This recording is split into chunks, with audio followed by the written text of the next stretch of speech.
Hello दोस्तों, नमस्कार, good evening. आप सभी का बहुत बहुत स्वागत है हमारे यूट्यूब चैनल करियर परिवार में।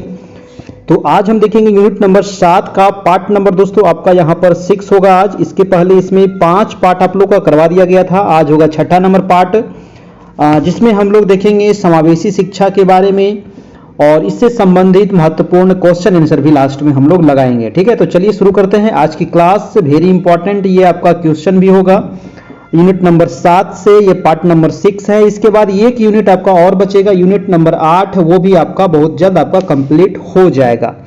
उसके बाद फिर आपकी न्यू बैच स्टार्ट हो जाएगी। आपको 1 तारीख से उम्मीद है कि आपको शुरू हो जाएगी। तो जो लोग अभी नए बैच में जुड़ना चाहते हैं वो जुड़ सकते हैं, जहां आपको फिर से सभी क्लासेज आपको करवाई जाएगी, है ना, वहां पर डीएलएड का और समान अध्ययन का दोनों का आपका। ठीक है, तो चलिए शुरू किया जाए आज की क्लास, जिसमें हम लोग 1 अप्रैल से न्यू बैच हो रही है। आप इसमें जुड़ सकते हैं। इसमें आपको 9 बजे से क्लास मिलेगी। समान अध्ययन डीएलएड का 399 आपको चार्ज है नए टीचर के लिए, और पुराने टीचर के लिए अगर जुड़ना चाहते हैं नए बैच में तो 201 उनको पे करना पड़ेगा। ये नंबर आपको दिया गया है यहाँ पर 7857824310, जो ऑनलाइन पे करके आपको भेजना होगा दोस्तों व्हाट्सएप पर। ठीक है, फिर आपको व्हाट्सएप पर ही ग्रुप है प्रधान शिक्षक का, उसमें आपको ऐड कर दिया जाएगा। न्यू ग्रुप है ना, उसमें बहुत सारे लोग जुड़ गए हैं, आप लोग भी उसमें जुड़ जाइएगा। ठीक है, तो चलिए शुरू करते हैं आज की क्लास। ये यूनिट नंबर आपका 7 है और ये अध्याय 18 चल रहा था अभी टोटल। इसमें हम लोग आज देखेंगे ये सभी चीज़ें कल आप लोग को करवा दिया गया था। मैं थोड़ा सा आगे चलता हूँ, फिर आप लोग को बताता हूँ कि आज क्या क्या पढ़ना है। ये सभी चीज़ें आपको हो गया था कल। समावेशी शिक्षा की वर्तमान स्थिति, जी हाँ, ये आज हम लोग देखेंगे दोस्तों कि समावेशी शिक्षा की वर्तमान स्थिति क्या है ना, स्कूलों में इसकी क्या स्थिति अभी है, इसके बारे में थोड़ा सा समझेंगे। क्योंकि पहले जब तक थ्योरी नहीं पढ़ेंगे तो इसका क्वेश्चन आंसर लगाने में मज़ा नहीं आएगा। ठीक है ना, तो ये हो जाएगा आपका, इसीलिए पहले थ्योरी करना बहुत ज़रूरी है। और इसका पीडीएफ भी आपको मिल जाएगा हमारे ग्रुप में।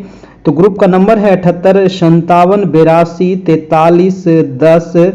आप इस नंबर पे कांटेक्ट करके ग्रुप में ऐड हो जाइएगा, वहां पर आपको सारे मटेरियल मिल जाएंगे। ठीक है, चलिए तो शुरू करते हैं। शैक्षिक तथा आर्थिक आधार पर वर्तमान स्थिति क्या है समावेशी शिक्षा का, इसके बारे में। तो भारत का जो संविधान है अपने सभी नागरिकों के लिए समानता, स्वतंत्रता, न्याय और गरिमा सुनिश्चित करता है। जी हाँ, हमारे संविधान में दोस्तों सभी के लिए मौलिक अधिकार है, सभी के लिए हमारा संविधान है, नीति निर्देशक तत्व है, मौलिक कर्तव्य है ना। तो वो ऐसा नहीं कि किसी एक पर्सन के लिए है, वो सभी के लिए और समान रूप से है, चाहे वो कितने बड़े पोस्ट पर हो, कितने बड़े पद पर हो, है ना, या फिर एक आम नागरिक हो, सभी के लिए वो क्या है, समान है। कह रहा है कि वह दिव्यांगों को भी समाज की मुख्य धारा में जोड़ने की वकालत करता है। ऐसा नहीं कि वो दिव्यांग है तो उसको मुख्य धारा से नहीं जोड़ा जाएगा, उसको अलग रखा जाएगा, ऐसा नहीं है। अगर वो भारत का नागरिक है तो उसको भी वो सारी सुविधाएं दी जाएगी जो एक बड़े पद पर जो है उनको मिलती है। ठीक है, आगे है कि दिव्यांगों के सही समायोजन व उनकी उन्नति के लिए सरकार ने अनेक स्तर पर अनेक प्रयास किए हुए हैं। कह रहा है कि उनके लिए सरकार ने अनेक शैक्षिक तथा आर्थिक रियायतें दी है, जिनका संक्षिप्त विवरण आपको नीचे देखने को मिल जाएगा, है ना। सबसे पहले इसमें देखेंगे जनगणना के अनुसार। ठीक है, जनगणना होता है कितने साल पर, तो 10 साल पर जनगणना होता है, आपको पता है। सबसे पहले जनगणना कब हुआ था, तो 1972 में हुआ था, 1872 में हुआ था सबसे पहले जनगणना। और अगर कहें नियमित जनगणना सबसे पहले कब हुआ था, तो 1881 में हुआ था, लॉर्ड रिपन के शासनकाल में, याद रखना है। ठीक है ना। और अभी 2011 का जनगणना के डाटा आपको याद रखना पड़ेगा, क्योंकि 2021 और 21 में तो कोरोना था, जनगणना हो नहीं पाया। अभी जनगणना हुआ है, अभी उसका डाटा नहीं आया है। ठीक है, कह रहा है कि जनगणना के अनुसार भारत में कुल जनसंख्या का लगभग 2% भाग दिव्यांग है दोस्तों, है ना। भारत की भी वर्तमान जनसंख्या दोस्तों 140 करोड़ लगभग हो गई है। ठीक है, इसमें 2% लोग क्या है, दिव्यांग है। अब दिव्यांग वो किसी रूप में भी हो सकते हैं, ठीक ना, वो दिव्यांग किसी रूप में भी हो सकते हैं। दिव्यांग का प्रकार मैंने आप लोग को ऊपर ही बताया था, जैसे दृष्टि निशक्ता हो सकता है, श्रवण निशक्ता हो सकता है, शारीरिक निशक्ता हो सकता है, मानसिक हो सकता है ना। तो ये सारे जो निशक्तता है ये दिव्यांग की श्रेणी में आते हैं। तो इसमें 2% जो लोग हैं वो क्या है, दिव्यांग है, आपको ध्यान रखना है। कह रहे हैं कि इन व्यक्तियों की शिक्षा के उपरांत स्वरोजगार के लिए राष्ट्रीय दिव्यांग व वित्तीय विकास निगम से छूट के साथ ऋण प्राप्त किया जा सकता है। संविधान के अनुच्छेद 21 के कई बार मैंने चर्चा कर चुका हूं इसके बारे में। अनुच्छेद 21 का ये जो हमारा मौलिक अधिकार है, इसके अंतर्गत क्या किया गया है, तो शिक्षा को मौलिक अधिकार मानकर अधिनियम 26 के अंतर्गत इनकी मुख्य और अनिवार्य शिक्षा की व्यवस्था की गई है। यानी कि जितने भी बच्चे हैं 6 से लेकर के 14 साल तक के, उनको अनिवार्य निःशुल्क शिक्षा दी जाए, है ना। ये व्यवस्था हमारे संविधान में किया गया है। कह रहा है कि सर्व शिक्षा अभियान यानी कि SSA के अंतर्गत दिव्यांग छात्रों को मुख्य शिक्षा से जोड़ने का प्रयास किया गया है, जो भी दिव्यांग बच्चे हैं। ठीक है, इसके लिए मुख्य शिक्षण प्रणाली, ओपन स्कूल, वैकल्पिक स्कूल, दूरस्थ शिक्षा, विशेष शिक्षा, घर पर होने वाली शिक्षा की व्यवस्था की गई है। तो ये सारी व्यवस्था सरकार के द्वारा की गई है। तो ये व्यवस्था को आपको ध्यान में रखना पड़ेगा, है ना, कि दिव्यांगों के लिए, दिव्यांग बच्चे के लिए कौन कौन सी व्यवस्था सरकार के द्वारा की गई है, तो आपको याद रखना पड़ेगा। ओपन स्कूलिंग है ना, चाहे बच्चे घर में ही रह करके वो क्या शिक्षा ग्रहण कर सकते हैं ओपन स्कूलिंग के माध्यम से, है ना। मुक्त शिक्षण प्रणाली है, वैकल्पिक स्कूल है, दूरस्थ शिक्षा है। ठीक है, तो ये सारे विकल्प आपके पास है। अगर इस प्रकार के बच्चे हैं तो उनको शिक्षा मिल सकती है। अगला पॉइंट कह रहा है कि integrated education of disabled children योजना में दिव्यांगों के उपकरण खरीदने में स्कूलों को 100% सहायता प्रदान की जाती है। जो भी दिव्यांग बच्चे हैं, है ना, तो उनको जैसे कि उपकरण उनकी जरूरत पड़ेगी, जैसे कि श्रवण से हैं, है ना, वो बच्चे नहीं सुनते हैं, तो उनके उपकरण के लिए विद्यालय उसको 100% मतलब सहायता करेगा, है ना। जितना भी खर्च होगा सारे स्कूल के द्वारा दिया जाएगा। ठीक है, दृष्टि निशक्ता या फिर शारीरिक निशक्ता हो, मानसिक निशक्ता हो, अगर इसके उपकरण की जरूरत होगी तो सारा पैसा स्कूल के माध्यम से मिलेगा। तो ये सारी व्यवस्था सरकार के द्वारा की गई है। दिव्यांग छात्रों को विद्यालय के समय तथा परीक्षाओं के समय में छूट भी दी जाती है ना। आप देखते होंगे जब एग्जाम होता है तो दिव्यांगों के लिए अलग से टाइम दिया जाता है, 15 मिनट, 20 मिनट, आधा घंटा, है ना। तो उनको अलग से समय भी दिया जाता है, अलग से वो एक बैठा भी सकते हैं, एक कलर करने वाला या पढ़ने वाला या फिर ऐसा करने वाला, है ना। तो उसके लिए अलग व्यवस्था भी की जाती है। विभिन्न प्रकार के दिव्यांगों को पाठ्यक्रम एवं मूल्यांकन प्रणाली में छूट देने का भी प्रावधान यहाँ पर किया गया है। तो बहुत सारे प्रावधान है जो आपको ध्यान में रखना पड़ेगा और यही ऑप्शन में आपको छांटना पड़ेगा जब क्वेश्चन मिलेगा आपको। ठीक है, आगे कह रहा है कि देखिए हमारे यहाँ से जितने भी आपको सक्षमता परीक्षा ना, सक्षमता परीक्षा का रिजल्ट अभी आया है 1 to 5 का, लगभग जितने लोग जुड़े थे सब लोग का रिजल्ट हो गया है ना। सभी लोगों का रिजल्ट हो गया है लगभग, है ना, लगभग सब लोग का रिजल्ट हो गया है। और अधिकतर लोगों का दोस्तों होम डिस्ट्रिक्ट ही मिला है कि नहीं। अधिकतर लोगों का होम डिस्ट्रिक्ट मिला है, तो सभी लोगों को बहुत बहुत बधाई, कंग्रेचुलेशन। आप लोग अपने होम डिस्ट्रिक्ट में, बहुत सारे लोग ट्रांसफ़र के लिए भी सोच रहे थे, तो आपको होम डिस्ट्रिक्ट मिल गया है। आप आराम से अपने जिला में रहिए और बच्चों को शिक्षा दीजिए, है कि नहीं। चलिए, तो अगला पॉइंट आपको कह रहा है कि दिव्यांगों के लिए एक भाषा कैलकुलेटर का प्रयोग, क्लार्क टेबल का प्रयोग आदि की अनुमति दी गई है। उच्च शिक्षा में प्रवेश के लिए दिव्यांग बच्चों को 3% आरक्षण दिया गया है। ये सब पॉइंट आपको नोट करना है कि अगर उच्च शिक्षा अगर प्राप्त करना है तो जो दिव्यांग बच्चे हैं उनको कितने प्रतिशत की छूट दी जाती है, तो 3% की।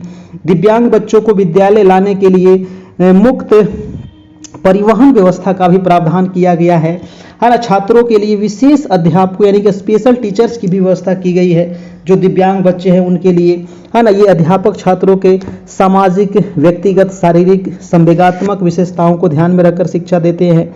आगे है कि दिव्यांग छात्रों के लिए विद्यालयों में विशेष कक्षाओं का भी प्रावधान किया गया है ना। जो बच्चे पीछे रह गए हैं उनके लिए विशेष कक्षा का व्यवस्था किया गया है। वे छात्र जो नियमित कक्षाओं में नहीं बैठ सकते तो कम समय वाली इन कक्षाओं में बैठकर अध्ययन कर सकते हैं।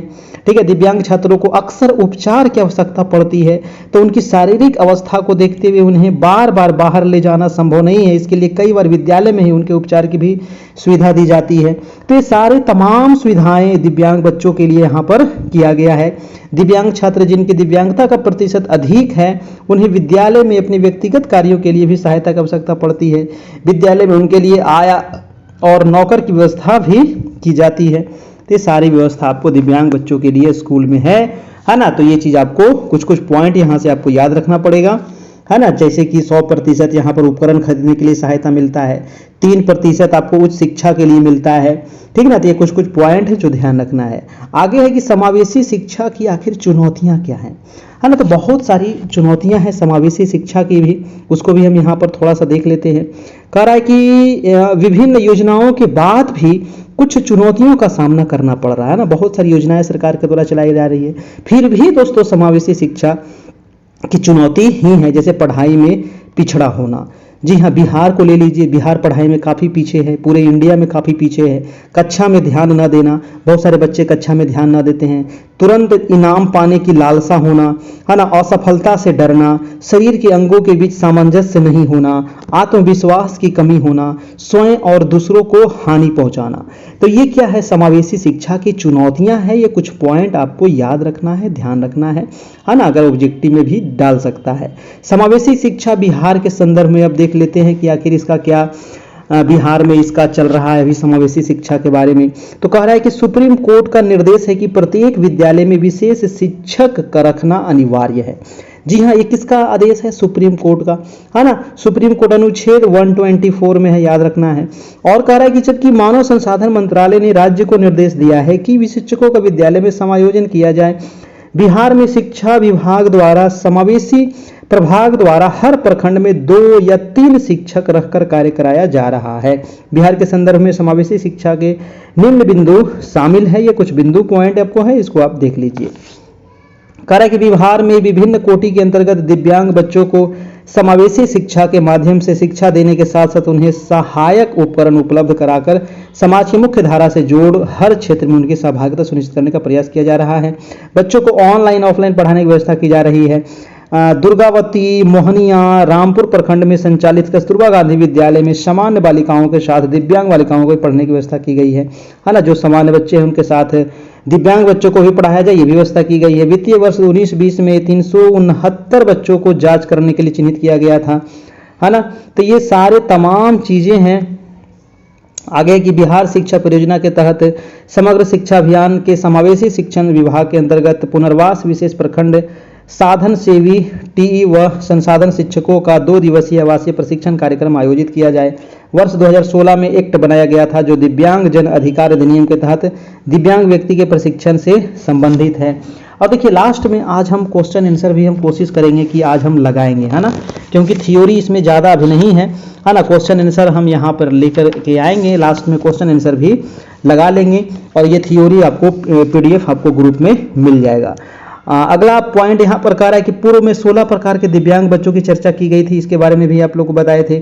लेकिन अब 21 प्रकार के दिव्यांग के लक्षण प्रकार के साथ सरकार द्वारा मिलने वाली कल्याणकारी योजनाओं के बारे में सरकार जानकारी प्रभावियों को दी गई है ना। तो वर्तमान में कितने प्रकार के दिव्यांग बच्चे हो जाएंगे, 21 प्रकार के, पहले था ये 16 प्रकार दोस्तों। अगला पॉइंट आपको यहाँ पर है कि समावेशी शिक्षा के लिए आकलन की प्रकृति एवं प्रक्रिया, ठीक है। समावेशी शिक्षा के आकलन की प्रकृति एवं प्रक्रिया, ये चीज आप यहाँ से देख लीजिएगा, है ना। और इसमें कुछ ज़्यादा नहीं है। अगला पॉइंट आपको दिया गया है कि अधिगम अक्षम विकलांग शिक्षार्थियों के लिए मूल्यांकन पद्धति। तो चलिए इसको थोड़ा सा हम देख लेते हैं, ये अच्छा पॉइंट है ना। तो अधिगम अक्षम या फिर जो विकलांग शिक्षार्थियों के लिए मूल्यांकन पद्धति किस प्रकार से होगी। तो कह रहा है कि अधिगम क्षमता का मूल्यांकन एवं व्यापक एवं जटिल प्रक्रिया है जिसके लिए समय, विशेषज्ञता एवं अच्छे नैदानिक निर्णयात्मक क्षमता की आवश्यकता होती है। मनोवैज्ञानिकों द्वारा अधिगम अक्षमता के मूल्यांकन को 4 अलग अलग क्षेत्रों में विभाजित किया जा सकता है ना। पानानेन, फेब्रुअरी, कलीमा, मॉब्स और कानूनी 2011। यहाँ पर देखिए कुछ यहाँ पर दिया गया है कि फोनोटाइप का आकलन जो है बच्चों के कार्यों तथा व्यवहार की जांच की प्रक्रिया, विकास इतिहास जो है वो बच्चे के विकास और अपनी खास विशेषताओं और संभाव्यता की कमी का ज्ञान, संज्ञानात्मक कार्यों का मूल्यांकन, फिनोटाइप में पाए समस्याओं का और अधिक विस्तृत मूल्यांकन। चलिए ये सब कुछ ज़्यादा इंपॉर्टेंट नहीं है। मैं आपको बता दूं आगे कि भारतीय परिप्रेक्ष्य में अधिगम अक्षमता मूल्यांकन हेतु कुछ प्रमुख प्रक्रियाओं का वर्णन भार्गव ने किया है जो निम्नलिखित है।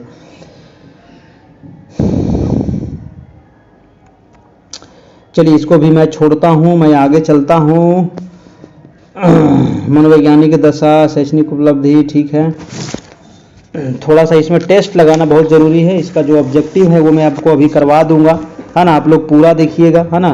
अभी इसमें लगभग 25-30 क्वेश्चन इसमें ऑब्जेक्टिव अभी करवाएंगे दोस्तों, 30-35 क्वेश्चन जो काफ़ी इंपॉर्टेंट है ना। लास्ट में लगा देंगे, थोड़ा सा थ्योरी देख लेते हैं जो कुछ महत्वपूर्ण है ना, उसको यहाँ पर करा देते हैं।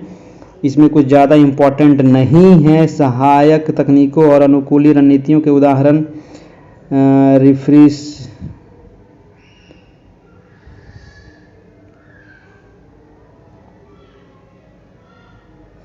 ब्रेल के बारे में थोड़ा सा यहाँ पर, ब्रेल लिपि के बारे में थोड़ा सा दिया है, ये थोड़ा सा इंपॉर्टेंट है, इसको आप यहाँ से देख लीजिएगा, है ना। ब्रेल लिपि काफ़ी इंपॉर्टेंट है, ये आपको एग्जाम में पूछा जाता है ना। इसको आप यहाँ से देख लेना है थोड़ा सा, है ना। चलिए,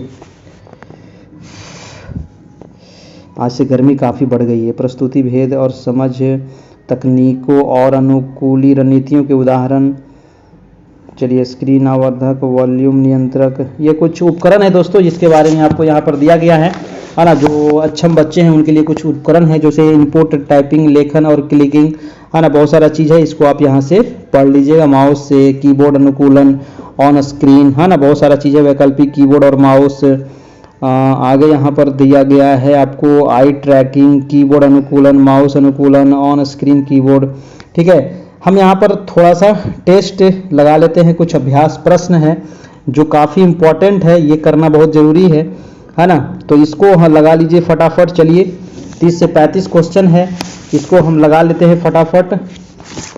और अभी यूनिट नंबर 7 यहाँ पर समाप्त नहीं होगा, ठीक है। अभी यूनिट नंबर 7 में और एक अध्याय यहाँ पर और बचा हुआ, ठीक है, जो एक क्लास आपका और चलेगा यूनिट नंबर 7 का, ठीक ना। यूनिट नंबर 7 अभी 1 से 2 क्लास अभी और चलने वाला है दोस्तों, ठीक है। उसके बाद हम यूनिट नंबर 8 शुरू करेंगे, क्योंकि बहुत बड़ा यूनिट है, ठीक है। ये आपको पढ़ना पड़ेगा 1 से 2 बार। और चलिए, तो आज का पहला सवाल है, ये आप देख लीजिएगा, अभ्यास प्रश्न है, महत्वपूर्ण 30-35 सवाल हम यहाँ पर लगाएंगे। फटाफट आप लोग अपना अपना ABCD जो भी आंसर होगा वो क्लिक करते चलिएगा, और मैं इसका आंसर भी बताते चलूंगा आप लोग को, ठीक है। तैयार हो गए? और देखिए, अभी तक आप लोग लाइक नहीं किए हैं ना, तो सभी लोग एक बार क्या कीजिए, वीडियो को लाइक कर दीजिएगा, ठीक है ना। चलिए, तो आज का पहला सवाल है कि कक्षा में असमानता किन कारणों से संदर्भित होती है, बताइए। कक्षा में, है ना, कक्षा में दोस्तों असमानता किन कारणों से संदर्भित होती है? क्षेत्रीय असमानता, लैंगिक असमानता से, सामाजिक स्त्रीकरण से, उपयुक्त सभी से। तो असमानता कैसे उत्पन्न होगा कक्षा में दोस्तों? तो क्षेत्रीय असमानता से होगा, लैंगिक असमानता भी होगा, सामाजिक स्त्रीकरण से भी आंसर हो जाएगा आपका। डी नंबर बिल्कुल सही हो जाएगा, है ना। ऑप्शन नंबर डी बिल्कुल सही है सभी लोगों का। अगला प्रश्न देखिएगा, दूसरा नंबर सवाल है कि कक्षा की विविधता के संदर्भ में शिक्षक को बेहद सजग रहना चाहिए। जी हाँ, कक्षा की विविधता के संदर्भ में शिक्षक को क्या रहना चाहिए? बेहद सजग रहना चाहिए, है ना। क्यों रहना चाहिए भाई? तो ऐसे छात्र जो उत्कृष्टता दर्शाते हैं कुछ क्षेत्रों में, लेकिन कुछ में बिल्कुल नहीं। छात्रों की खेलकूद प्रतियोगिता पर, कक्षा में छात्रों को संगीत सुनाने पर, इनमें से कोई नहीं। क्या होगा दूसरा का आंसर? जल्दी से बताइएगा। कक्षा की विविधता के संदर्भ में शिक्षक को बेहद सजग रहना चाहिए, क्योंकि ऐसे छात्र जो उत्कृष्टता दर्शाते हैं कुछ क्षेत्रों में, लेकिन कुछ में बिल्कुल नहीं दर्शाते हैं। इसीलिए शिक्षक को क्या रहना चाहिए? बेहद सजग रहना चाहिए, ताकि जो बच्चे हैं वो सभी क्षेत्र में क्या दर्शावे? उत्कृष्टता दर्शावे, है ना। यानी कि एक चीज में वो अच्छा प्रदर्शन कर रहे हैं और दूसरे चीज में गलत प्रदर्शन कर रहे हैं, ठीक है। इसीलिए हमेशा उनको सजग रहना चाहिए शिक्षक को। नेक्स्ट सवाल है आपका सवाल नंबर 3 नंबर है कि कक्षा में विविधता का अर्थ क्या होता है? बताइएगा। कक्षा में दोस्तों विविधता का अर्थ क्या होता है? आप समझ सकते हैं ऑप्शन, लेकिन देखिए जब भी इस प्रकार का सवाल हो पेडागोजी का, खास करके चारों ऑप्शन आप जरूर पढ़िएगा। एक ऑप्शन पढ़ के आपको कभी मत जवाब दीजिएगा, गलत हो जाएगा। कारण कि अलग अलग जन के लोग अलग अलग जगह में आए हैं, बिल्कुल सही है। विविधता की अवधारणा में स्वीकृति एवं सम्मान सन्निहित है, ये भी ठीक है। विद्यालय में विविधताओं से भरे सभी प्रकार के बच्चों को एक साथ एक कक्षा में शिक्षा देनी होती है, बिल्कुल ठीक है। ऑप्शन नंबर आपका डी हो जाएगा। नेक्स्ट प्रश्न है आपका 4 नंबर सवाल कह रहा है दोस्तों कि पाठ्यचर्या की महत्वपूर्ण भूमिका का चयन करें। अब पाठ्यचर्या का महत्वपूर्ण भूमिका क्या होता है? तो कह रहा है कि यह सर्वसाधारण के लिए होनी चाहिए, बिल्कुल सही है। सामाजिक तथा शैक्षिक रूप से पिछड़े वर्गों को भी पाठ्यचर्या में समान रूप से सम्मिलित करना चाहिए। भाई साहब ये भी सही है, ऑप्शन हो जाएगा सी नंबर आपका बिल्कुल ठीक है। ठीक है, मैं थोड़ा फास्ट चल रहा हूँ है ना, क्योंकि बहुत सारा सवाल है, इसको करवाना है। अगला सवाल देखिएगा, सवाल नंबर है 5 नंबर। ठीक है, 5 नंबर सवाल कह रहा है कि सरकारी एवं गैर सरकारी पहल द्वारा मूलभूत उद्देश्यों की प्राप्ति होती है, वे उद्देश्य कौन से हैं, बताइएगा। है ना, देखिए आप ऑप्शन पढ़िए उसके बाद जवाब दीजिए, है ना। ये भी सीडी ऐसे ही करने से कोई फायदा नहीं है, ऑप्शन पढ़िए। ऑप्शन कह रहा है कि संवैधानिक प्रावधानों के आधार पर हमें देश के सभी बच्चों को अनिवार्य प्रारंभिक शिक्षा प्रदान करनी चाहिए, बिल्कुल सही बात है। शैक्षिक संस्थाओं में जाति, धर्म, अन्य किसी भेदभावपूर्ण आधार के बिना सभी को नामांकन उपलब्ध कराया गया है, बिल्कुल ठीक है। सभी को शिक्षा पाने के लिए अवसर प्रदान करना एवं उनके लिए विशाल शैक्षिक संस्थाएं खोली गई है, ये भी सही है। यानी कि आपका आंसर डी नंबर हो जाएगा बिल्कुल सही। ठीक है, देखिए वीडियो को आप लोग लाइक नहीं किए हैं और चैनल पर देखिए अभी तक नए हैं, अभी तक चैनल को सब्सक्राइब नहीं किए हैं, तो भाई सब्सक्राइब कर लीजिए, बेल आइकन प्रेस कर लीजिए। 9 बजे से आपकी डेली क्लास चल रही है। कह रहा है कि समानता की सुनिश्चितता की आवश्यकता की पूर्ति के लिए निम्न में से क्या महत्वपूर्ण है। क्या महत्वपूर्ण है भाई, समानता की सुनिश्चितता के लिए शिक्षक, बिल्कुल सही, शिक्षक तो होनी चाहिए, विद्यालय भी होनी चाहिए, पाठ्यचर्या भी होनी चाहिए, है ना। तो क्या होनी चाहिए, उपयुक्त सभी होनी चाहिए। नेक्स्ट प्रश्न है आपका 7 नंबर। कह रहा है कि एक चुनी हुई सरकार, जी हाँ एक चुनी हुई सरकार, है ना, क्या होती है। कह रहा है कि व्यक्ति विशेष के अनुसार ही चलती है। एक चुनी हुई सरकार व्यक्ति विशेष के अनुसार चलती है, गलत बात है। समाज द्वारा स्वीकृत नियमों के अनुसार चलती है, विशेष समूह के द्वारा नहीं चलती है, इनमें से कोई नहीं। समाज के द्वारा दोस्तों स्वीकृत जो नियम है उसके अनुसार एक चुनी हुई सरकार चलती है। ऑप्शन नंबर बी हो जाएगा बिल्कुल सही। नेक्स्ट प्रश्न है आपका प्रश्न नंबर 8 नंबर सवाल कह रहा है दोस्तों कि कक्षा कक्ष में समानता के प्रोत्साहन में शिक्षकों तथा विद्यालय की भूमिका का वर्णन करें। अब कक्षा कक्ष में दोस्तों समानता के प्रोत्साहन में शिक्षक विद्यालय की क्या भूमिका होनी चाहिए। तो ऑप्शन है कि शिक्षकों को कक्षा कक्ष की सहित विद्यालय में मित्रवत वातावरण, बिल्कुल अच्छी बात है ना। पॉइंट को पकड़ना है, शब्द को पकड़ना है और आपका ऑप्शन निकल जाएगा। तो मित्रवत वातावरण होना चाहिए, स्कूल में होना चाहिए कि नहीं होना चाहिए। एक शिक्षक के रूप में समावेशी शिक्षण के महत्व को समझना चाहिए, बिल्कुल सही है, बी नंबर भी। सी नंबर ऑप्शन कह रहा है कि विद्यालय प्रबंधन को सभी शिक्षकों एवं विद्यार्थियों से समानता पूर्वक व्यवहार करना चाहिए, भाई ये भी ऑप्शन ठीक है ना। आपको जो पॉजिटिव आंसर लगे ना, ऑप्शन जो लगे उसको आपको सही करते चलना है, ठीक है ना। जो भी निगेटिव आपको दिखे उसको काटते चलना है ना। तो आंसर क्या हो जाएगा आपका डी नंबर। अगला प्रश्न है आपका 9 नंबर। देखिए पेडागोजी, बहुत सारे लोग जो ऐसे होते हैं कि बिना पढ़े हुए अधिक नंबर ले आते हैं, है ना। और कुछ लोग ऐसे होते हैं कि बहुत पढ़ने के बाद भी नंबर नहीं ला पाते। इसका कारण ये है कि आप चारों ऑप्शन नहीं पढ़ें, आपको ऑप्शन छांटने की कला नहीं है ना। ऑप्शन छांटने की कला होनी चाहिए, तो फिर आप 75 में आप दोस्तों आराम से 30-35 सवाल तो बिना पढ़े हुए आप सही कर दीजिएगा, बिना पढ़े हुए, है ना। याद करने वाला क्या है, बहुत ज़्यादा जो मनोवैज्ञानिक वगैरह जो थ्योरी दिए हैं, है ना, कुछ परिभाषाएं दिए हैं, है ना, वो सब चीज़ें याद करने वाली चीज़ है। बाकी जो चीज़ तो आपको समझने वाला है ना, आप खूब अपना अंडरस्टैंडिंग से बना सकते हैं क्वेश्चन। तो 35-40 सवाल आपका ऐसा ही बन जाएगा, है ना। 10-20 सवाल जो ऐसा है जो आपको रटने वाला है, ठीक है, बाकी सवाल ऐसे ही बन जाता है। इसीलिए कहते हैं थोड़ा सा ऑप्शन पढ़ना है और अच्छे तरीके से आपको जो भी आपको ऑप्शन अच्छा लगे, है ना, ये प्रैक्टिस पर हो जाता है, ठीक है। आप जितना ज़्यादा प्रैक्टिस करिएगा उतना ज़्यादा होगा, है ना। ऐसा नहीं सोचिएगा कि 2-4 हम प्रैक्टिस कर लिए हमारा काम हो गया, वो नहीं हो पाएगा वैसा, ठीक है। तो आपको पीछे हम जितना टेस्ट करवा चुके हैं डीएलएड का, वो आप सारा टेस्ट दीजिए, है ना। 100 से 200 टेस्ट हम करवाए हैं, जा करके देखिए हमारी वीडियो, है ना। 1 साल 1.5 साल 2 साल पहले बहुत सारा करवाए, फिर करवाएंगे, है ना। ऐसा नहीं कि वो करवा दिए छोड़ दिए, है ना, निरंतर आपका चलता रहेगा। अगला प्रश्न देखिएगा, पाठ्यचर्या के विभिन्न रूप कौन कौन से हैं, बताइए कौन कौन से हैं। अधिकार तथा उत्तरदायित्व, बिल्कुल सही है। समावेशी पाठ्यचर्या होनी चाहिए, समावेशी अधिगम होनी चाहिए, उपयुक्त सभी होनी चाहिए। और जब भी देखिएगा इस प्रकार का क्वेश्चन अगर एग्जाम में पूछे उपयुक्त सभी वाला, तो 90% जो चांस रहता है ना उपयुक्त सभी ही सही होने का ज़्यादा चांस रहता है, ठीक है। या फिर अगर दिया हुआ रहता है ए और बी दोनों, तो इस सिचुएशन में भी यही वाला ऑप्शन सही होने का ज़्यादा चांस रहता है, ठीक ना। तो ये ऐसा नहीं कि आंख मूंद के इसको मार देना है ना, ऑप्शन पहले से देखना है और उसके बाद लगाना है। हाँ, ज़्यादा चांस रहता है 90% की इस प्रकार का जो ऑप्शन है उपयुक्त सभी वाला या ए बी वाला है ना, दोनों वाला, वो सही होता है, ठीक है। वो सब लास्ट में देखना है, जब नहीं बन रहा है तब उस प्रकार का दिमाग लगाना है। अगला प्रश्न देखिएगा 10 नंबर, शिक्षा अधिगम में समानता के लिए बाधक होता है। शिक्षा अधिगम में समानता के लिए क्या बाधक होता है? बहुत सारी चीजें हैं जो बाधक होती है। तो कह रहा है कक्षा के सभी विद्यार्थियों को कक्षा में अवसरों के समान पहुंचे, ये हो सकता है, कभी नहीं। अगला है कक्षा कक्ष शिक्षण बहुसंस्कृति तथा विविधता के प्रसंग को प्रस्तुत करता है, ये भी गलत है। शिक्षण तथा अधिगम में किसी तत्व को उपेक्षित करना, देखिए ये उपेक्षित जो शब्द है ना, यही क्या कर रहा है दोस्तों, बाधक होता है, यानी कि आंसर हमारा सी नंबर हो जाएगा, ठीक है। तो ऐसा शब्द को हमको खोजना है ऑप्शन में कहां पे है, ठीक है। अगला प्रश्न देखिएगा 11 नंबर। 11 नंबर सवाल कह रहा है कि समावेशी शिक्षा का तात्पर्य क्या है।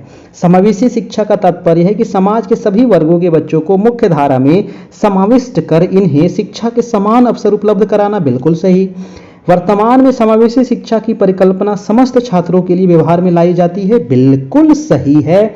तो इसका आंसर क्या हो जाएगा, सी नंबर। अभी आपको बोले थे ना, जिसमें ए और बी दोनों दिया हुआ रहे उसका सही होने का चांस 95% आप दे सकते हैं, है ना, 90% उसका चांस रहता है सही होने का, ठीक है। तो पहले पढ़ लेना है, उसके बाद हमको टिक कर देना है। अगला प्रश्न देखिएगा आपका 12 नंबर। 12 नंबर सवाल कह रहा है कि समावेशी शिक्षा निम्न में से किन रूपों में परिलक्षित होती है। बताइए, समावेशी शिक्षा किन रूपों में परिलक्षित होती है। ऑप्शन है, ऑप्शन क्या दिया हुआ है कि इसमें दिव्यांग या विशिष्ट बालक को सामान्य बालक के साथ सामान्य विद्यालय में शिक्षा ग्रहण करने का अधिकार देता है, ठीक है। समावेशी शिक्षा प्रत्येक बच्चे की व्यक्तिगत शक्तियों का विकास करता है, ठीक है। समावेशी शिक्षा बच्चों को उनकी शिक्षा के क्षेत्र में तथा स्कूल गतिविधियों में माता पिता को भी शामिल करने की वकालत करता है, ये भी ठीक है, यानी कि हमारा आंसर नंबर डी हो जाएगा, है ना। तो उपयुक्त सभी सही होने का ज्यादा चांस रहता है ना। अगला प्रश्न है आपका 13 नंबर, कह रहा है कि समावेशी शिक्षा के क्षेत्रों को पहचानिए। गंभीर बीमारी से पीड़ित बच्चे या घुमंतु श्रमिकों के बच्चे या फिर अमीर घराने के बच्चे या ए और बी दोनों, क्या हो जाएगा 13 का क्या होगा। देखिए, समावेशी शिक्षा के क्षेत्र को कैसे हम पहचानेंगे, तो गंभीर बीमारी से पीड़ित बच्चे, है ना, ये समावेशी शिक्षा में आ जाएगा। बी नंबर है कि घुमंतु श्रमिकों के बच्चे, ये भी आ जाएंगे। अमीर घराना का बच्चा इसमें नहीं आएगा, यानी कि ए और बी इसमें बिल्कुल सही हो जाएगा, ऑप्शन नंबर डी, है ना। अभी बताया था कि ए बी जिसमें हो वो ज्यादा सही होने का चांस रहता है। अगला प्रश्न है आपका 14 नंबर, कह रहा है समावेशी शिक्षा के महत्व को पहचानिए। कह रहा है कि वे दूसरे की शक्तियों तथा कमजोरियों का सम्मान करना सीखते हैं, मानव संसाधन का सही निर्माण होता है, ठीक है। समावेशित विद्यालयों में छात्र समूह के रूप में सद्भावपूर्ण वातावरण में एक दूसरे का सहयोग करना सीखते हैं, बिल्कुल। देखिए, सारे ऑप्शन पॉजिटिव वे में जा रहा है, हमारा आंसर हो जाएगा डी नंबर, है कि नहीं। अगला प्रश्न चलते हैं आपका 15 नंबर। आप लोग भी अपना अपना आंसर करते चलिएगा फटाफट, कमेंट करने से ना याद हो जाता है, ठीक है। मैं बार बार कहता हूं, कमेंट करने से याद हो जाता है कि नहीं, इसीलिए कमेंट करने से घबराइएगा नहीं। प्रश्न है कि काइनेस्थेटिक डिसलेक्सिया से ग्रस्त बालक किस प्रकार से होंगे, बताइए। काइनेस्थेटिक डिसलेक्सिया, इसके बारे में भी मैंने आप लोग को बताया था। तो कह रहे छात्रों को वर्ण तथा अंक उल्टे दिखाई देते हैं, गलत बात है। अक्षरों, शब्दों तथा वाक्यों को ध्वनि को अच्छी प्रकार नहीं सुनते हैं, ये भी गलत है। ग्रसित बालक पेन या पेंसिल को ठीक प्रकार से पकड़ नहीं पाते हैं, जी हाँ, ये ऑप्शन आपका बिल्कुल ठीक है। काइनेस्थेटिक जो डिसलेक्सिया होता है, इसमें जो बच्चे होते हैं ना, ये पेन पेंसिल को नहीं पकड़ पाते हैं अच्छे तरीके से, ठीक है। तो इसका आंसर हो जाएगा सी नंबर। नेक्स्ट प्रश्न है 16 नंबर की विशेष शिक्षा व्यवस्था को किस वर्ष शुरू किया गया था, बताइएगा। विशेष शिक्षा व्यवस्था को किस वर्ष शुरू किया गया था, 90, 71, 78, 92, है ना। ये सारे क्वेश्चन मैं पीछे बता चुका हूं, इसीलिए कहता हूं कि थ्योरी आपको पढ़ना जरूरी है। 1978 में शुरू किया गया था। अगला प्रश्न है आपका 17 नंबर। 17 नंबर सवाल कह रहा है दोस्तों कि एकीकृत शिक्षा व्यवस्था के संदर्भ में क्या सही है, बताइए। एकीकृत शिक्षा व्यवस्था के संदर्भ में क्या सही है? तो 17 का ऑप्शन 1 है। कथन कह रहा है कि एक एकीकृत शिक्षा व्यवस्था की विकास अवधि को वर्ष 1995-2004 के मध्य देखा जा सकता है। क्या सही है? और बिल्कुल सही है, ये 1995-2004 के मध्य देखा जा सकता है। ठीक है, इसके अंतर्गत शिक्षण, स्वास्थ्य, आधारभूत आवश्यकताओं की पहचान के साथ समाहित कर गुणवत्ता बढ़ाने का प्रयास किया गया है। ये भी सही है ना। ए और बी भैया हमारा दोनों सही है। ऑप्शन नंबर सी हो जाएगा। अगला प्रश्न है आपका 18 नंबर। देखिए क्या करना है दोस्तों, सुमेलित करना है ना। 18 नंबर को क्या करना है, सुमेलित करना है। दिख रहा है ना क्वेश्चन, मैं थोड़ा सा छोटा कर देता हूं ताकि आपको दिख सके, है ना। 18 नंबर सवाल, इसको सुमेलित कर दीजिए। राष्ट्रीय शिक्षा नीति 1986 सबको याद है ना। प्रोग्राम ऑफ एक्शन, ए का क्या हो जाएगा, ए का 4 हो जाएगा। अब ए का 4 देखिए मात्र ऑप्शन नंबर ए में दिया गया है ना, सही आंसर निकल गया। ठीक है, प्रोग्राम ऑफ एक्शन याद कर लीजिएगा 1992। निःशक्त व्यक्ति अधिनियम हो जाएगा 1995 और समावेशी शिक्षा का दर्शन हो जाएगा 1970-80। ठीक है, ये आपको याद रखना है, बहुत इंपॉर्टेंट है ये वाला पॉइंट। ठीक है, राष्ट्रीय शिक्षा नीति 86, प्रोग्राम ऑफ एक्शन 1992, निःशक्त व्यक्ति अधिनियम 95 और समावेशी शिक्षा का दर्शन 70-80। ठीक है, अगला प्रश्न देखिएगा, समावेशी शिक्षा की विभिन्न चुनौतियां क्या क्या हैं। समावेशी शिक्षा की चुनौती मैंने अभी आपको बताया था, अभी मैंने आपको बहुत सारी चुनौती इसका दिखाया था, है ना। तो वो चुनौती कौन कौन सा था, इसलिए जब थ्योरी पढ़ावें तो ध्यान दीजिए। कक्षा में ध्यान ना देना, असफलता से डरना, आत्मविश्वास में कमी होना, उपयुक्त सभी हो जाएगा आपका, है कि नहीं। तो ये समावेशी शिक्षा की चुनौतियां हैं। एक सवाल है आपका 20 नंबर। 20 नंबर प्रश्न कह रहा है कि समावेशी शिक्षा के अंतर्गत निम्न में से क्या सही है, बताइए। समावेशी शिक्षा के संदर्भ में क्या सही है। तो पूर्व में 16 प्रकार की दिव्यांगता चर्चा होती है, बिल्कुल सही बात है ना। पहले 16 था लेकिन बाद में कितना हो गया, 21 हो गया। कह रहा है कि देश में समावेशी शिक्षा के क्षेत्र में बिहार का स्थान प्रथम है, बिल्कुल सही बात है, ये भी प्रथम है। 2016 में एक्ट बनाया गया जो दिव्यांग जन अधिकार अधिनियम के तहत दिव्यांग व्यक्ति के बारे में प्रशिक्षण से संबंधित है, ये भी ठीक है। ठीक है, 20 का नहीं, ये गलत है। इसका आंसर हो जाएगा ए और बी दोनों, ऑप्शन नंबर डी, है ना। ए और बी सही है आपका। ठीक है, ध्यान रखिएगा। अगला प्रश्न देखिएगा, प्रश्न नंबर है 21 नंबर। 21 क्या कह रहा है दोस्तों कि राष्ट्रीय निःशक्तता नीति में यह लक्ष्य है कि प्रत्येक अक्षम बालक स्कूल तक अवश्य पहुंचे। इसे किस वर्ष तक प्राप्त करने की बात कही गई है, बताइए। किस वर्ष तक प्राप्त करने की बात कही गई है, क्या होगा 21 का, 2020 में इसको प्राप्त करने की बात कही गई थी। ध्यान रखिएगा, ऑप्शन नंबर सी हो जाएगा। अगला प्रश्न देखिएगा दोस्तों 22 नंबर। कह रहा है कि संविधान के किस अनुच्छेद में शिक्षा को मौलिक अधिकार माना गया है। ये तो सब लोग का बिल्कुल सही होना चाहिए, है ना। मैंने कई बार बता चुका हूं, अनुच्छेद 21 के ए में, है ना। अनुच्छेद 21 के ए में शिक्षा को मौलिक अधिकार माना गया है और इसको, है ना, इसको जोड़ा गया था कब दोस्तों, 86वें संविधान संशोधन के तहत इसको हमारे मौलिक कर्तव्य में जोड़ा गया था आपका। ठीक है, अगला प्रश्न है आपका 23 नंबर। कह रहा है कि राष्ट्रीय शिक्षा नीति में किस स्तर के शिक्षक के लिए विशेष प्रशिक्षण की आवश्यकता पर बल दिया गया है ना। तो किस स्तर के शिक्षक के लिए दोस्तों, प्राथमिक स्तर, माध्यमिक स्तर, उच्च स्तर या फिर इनमें से सभी। क्या होगा 23 का। अब देखिए इसमें से बहुत सारे लोग क्या मारेंगे, इनमें से सभी, और ये बिल्कुल गलत है। ये प्राथमिक स्तर पर जोर दिया गया था, मैंने जोर देकर के बताया था जब ये हम पढ़ा रहे थे। राष्ट्रीय शिक्षा नीति जो 1986 आया था ना, उसमें दोस्तों ना विशेष प्रशिक्षण की आवश्यकता पर बल दिया गया था और वो प्राथमिक स्तर पर बल दिया गया था। ठीक है, ध्यान रखना है, यही सिर्फ चीज ध्यान रखना है ना। आंख मूंद करके आप मार दिए, गलत हो गया। अगला प्रश्न है 24 नंबर कि निःशक्त व्यक्ति अधिनियम 1995 अक्षम व्यक्ति के किस प्रकार के समायोजन की बात करता है। ये भी मैंने बताया था, क्या होगा आपका निःशक्त व्यक्ति अधिनियम 1995 अक्षम व्यक्ति के किस प्रकार के समायोजन की बात करता है। समान अवसर, अधिकार संरक्षण, पूर्ण भागीदारी या फिर इनमें से सभी। तो बिल्कुल सही हो जाएगा इनमें से सभी। इसलिए कहते हैं कि थ्योरी आप जरूर पढ़िए, है ना। थ्योरी पढ़ने से क्या होता है ना कि थोड़ा सा दिमाग में वो चीज़ सेट हो जाता है और वो चीज़ आप भूलते नहीं हैं। आप इस चीज़ को रट लीजिएगा, भूल जाइएगा, क्योंकि यहाँ पर और भी बहुत सारी पॉइंट था, है ना। आप यहाँ पर 3 पॉइंट देख लिए, 2 पॉइंट आपका छूट गया, वो 2 पॉइंट आपको ध्यान में नहीं है और वही 2 पॉइंट आपको ऑप्शन में दे देगा तो गड़बड़ हो जाएगा। ठीक है, अगला प्रश्न देखिएगा 25 नंबर। 25 नंबर प्रश्न कह रहा है, देखिएगा थोड़ा सा दिख रहा है ना, हाँ। 25 प्रश्न कह रहा है कि समावेशी शिक्षा के संदर्भ में निम्न में से सही क्रम में इसको रखना है ना। तो क्रम है कि बाधित छात्रों में आत्मनिर्भरता की भावना, प्रजातांत्रिक मूल्यों की प्राप्ति, बाधित छात्रों का पुनर्वास या बाधित छात्रों को समाज की मुख्य धारा से जोड़ना। तो सही क्रम यहाँ पर क्या होगा दोस्तों? तो सबसे पहला जो यहाँ पर आएगा, बाधित छात्रों को आत्मनिर्भरता की भावना उत्पन्न करना।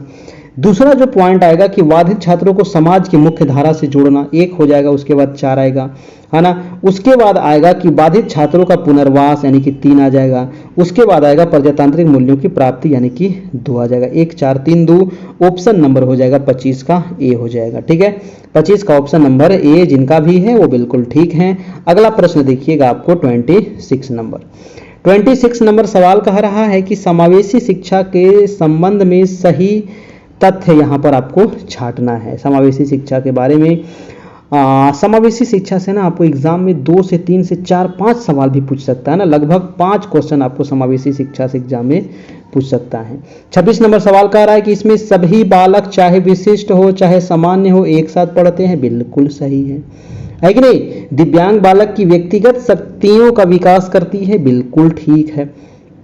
और यह सभी छात्रों के बीच सामंजस्य का मार्ग प्रशस्त करती है। और डी है कि इसमें दिव्यांग छात्रों को अन्य बच्चों के समान ही पाठ्यक्रम व मूल्यांकन से गुजरना पड़ता है, ये भी ठीक है, ये गलत है। 1 2 और 4 हो जाएगा आपका बिल्कुल सही, 26 का सी नंबर हो जाएगा आपका। अगला प्रश्न देखिएगा आपका 27 नंबर सवाल। 27 नंबर कह रहा है दोस्तों कि भारतीय पुनर्वास परिषद अधिनियम 1992 के तहत दिव्यांग व्यक्तियों के लिए प्रशिक्षण नीतियों तथा कार्यक्रमों को विनियमित किया जाता है।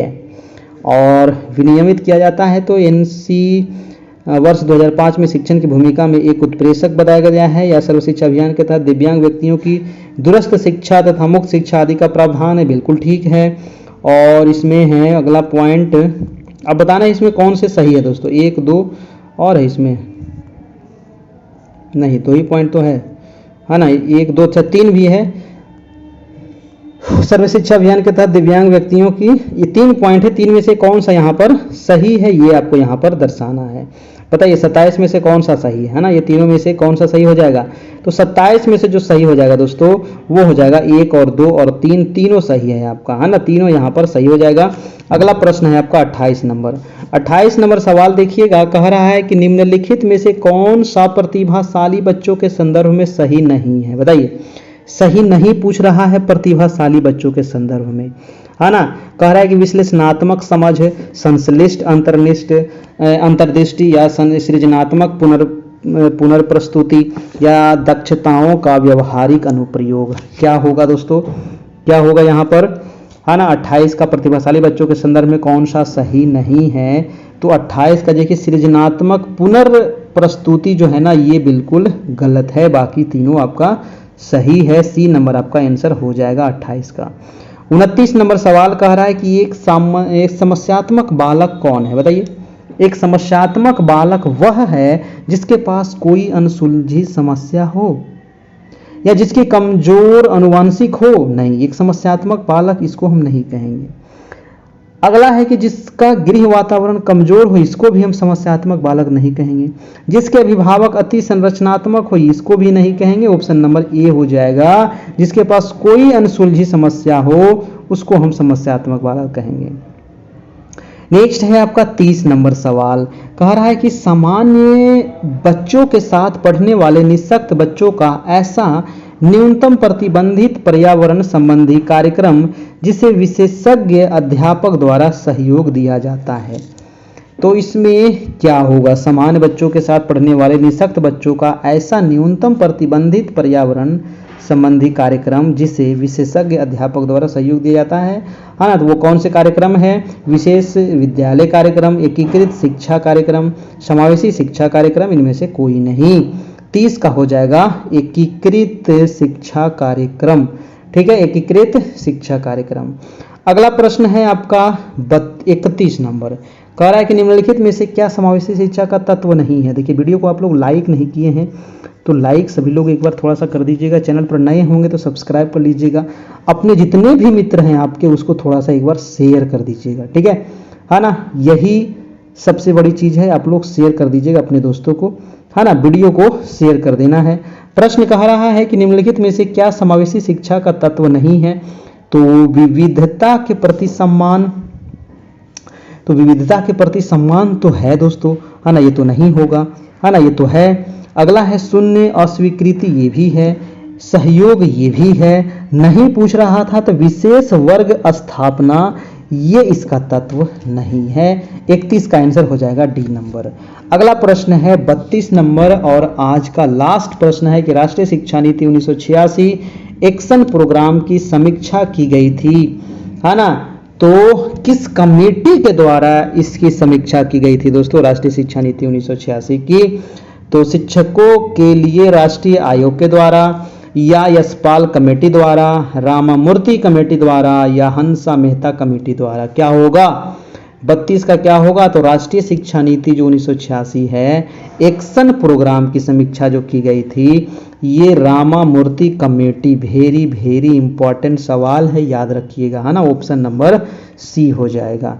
तो ये रहा आज का टेस्ट और इसका थ्योरी, है ना। और नया बैच जो शुरू हो रहा है आप उसमें फटाफट सभी लोग जुड़ जाइएगा। फिर से इसका रिवीजन हम करवा देंगे, है ना, इसका टेस्ट करवा देंगे, सब चीज़ करवा देंगे, है कि नहीं, कोई दिक्कत नहीं होगा। अभी देखिए सक्षमता परीक्षा हुआ, सभी लोग पास कर गए, लगभग जितने लोग जुड़े थे, है ना, 400 लोग, सभी लोग यहाँ पर पास हो गए, है ना। तो आप लोग भी पास कर जाइएगा, टेंशन लेने की जरूरत नहीं है, जितना करवाया जाएगा बस उतना कर लीजिएगा, है ना। और इसमें मात्र 399 अभी चार्ज है इसमें, जो नए शिक्षक है इसमें जुड़ना चाहते हैं, और जो पुराने शिक्षक है उनका मात्र 201 रुपये चार्ज है। उसमें अगर मेरे क्लास में अगर जुड़ना चाहते हैं नए बैच में, है ना, तो उनको फिर से आपको सब चीज़ मिलते रहेगा। ये नंबर हमारा है, इसी नंबर पे आपको फ़ोन पे गूगल पे के माध्यम से पेमेंट करना होगा, और पेमेंट करने के बाद हमें व्हाट्सएप आप कर दीजिएगा, है ना। ये नंबर हमारा व्हाट्सएप भी है, तो व्हाट्सएप पे आपको ऐड कर दिया जाएगा, सारे मटेरियल प्रोवाइड करा दिए जाएंगे। तो ये रहा आज की क्लास। कैसा लगा नीचे कमेंट बॉक्स में देखिए आप लोग बताना है, कैसा लगा, अच्छा लगा, खराब लगा, क्या बदलाव चाहते हैं, नहीं चाहते हैं, है कि नहीं। कुछ आप बोलते नहीं, इतने सारे लोग क्लास में जुड़े हुए हैं, हाँ ना, एडमिशन लिए हुए हैं, लेकिन लाइव क्लास देखने बहुत कम आते। कारण क्या है भाई, आप लाइव देखिए, है ना, डेली 9 बजे आप आ जाइए, और डेली 9 बजे क्लास होती है। थैंक यू, धन्यवाद, फिर मिलते हैं कल, है ना। तब तक के लिए गुड नाइट, शुभ रात्रि, थैंक यू।